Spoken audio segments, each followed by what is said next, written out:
Yung mga kadyan, tayong araw nga pala, nabutan ko pala sila kumakanta dito sa stage. At ito pala, nandito pala kami sa Raga, Manila. At nandito kami upang mamili ng pagkain. At umorder kami ng tea-spot. At in-order namin mango milkshake dito. At mamili ka naman iba't ibang kakainin dun sa Raga, Manila. Medyo pricey lang nung konti kasi medyo mahal na po yung binibenta nila.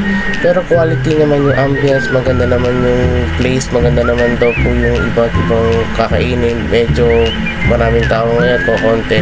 At abutan may sisig pero try ko yan next time. Medyo mahal lang mga kadyan. At nag-ikot-ikot kami dito ako makakain. Medyo mahal dito mga kadyan. Pero next time kasama namin yung mami and daddy namin dito pagkapunta namin sa susunod. At ito na pala yung in-order namin barbecue mga kadyan. At kakainin namin ngayong hapunan. Masarap yung mga kadyan kaya kumain na kami agad sa bahay. Pagkatapos na namin kumain at ito pala kinaumagahan. Kasama ko pala si daddy at pupunta po kami sa Minerva Tire Shop upang paltan ng gulong yung aming Camry kasi putput na, kalbo na, medyo luma na yung mga gulong at medyo kailangan na palitan baka maaksidente pa kami. At ito nga pala naabot na namin po expressway dito mga kadyan. Sa wakas nandito na pala kami sa Minerva Tire Shop at dito pala ng palitan ng mga gulong ng mga sasakyan at syempre maraming iba't ibang mga brand, medyo pricey lang yung mga gulong nila depende sa size. At nandito pala ipapark mo na yung aming kotse para ma-inspect na yung gulong kung papalitan na ba ng 4 na gulong.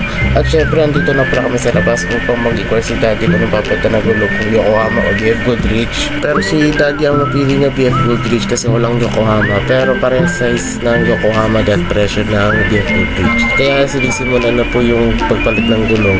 Bago natin simulan pagpalit ng gulong, double check natin yung mga part na gulong kung kalbo o putput na yung mga gulong. Sabi nila ang harap daw po ay dalawang gulong is putput na at kalbo na, kailangan nila tapon, pero yung dalawa naman daw okay pa naman yung mga gulong. At ito na pala, pinagkat na pala yung gulong habang nila pinapalit, nasa loob muna kami ni daddy upang magpalamig. At sa wakas, ito na pala yung advantage touring ng BF Goodrich 215/60R16. Yung mga gulong nila, syempre check nila yung mga gulong bago nila ikabit, balance check, yung tire alignment.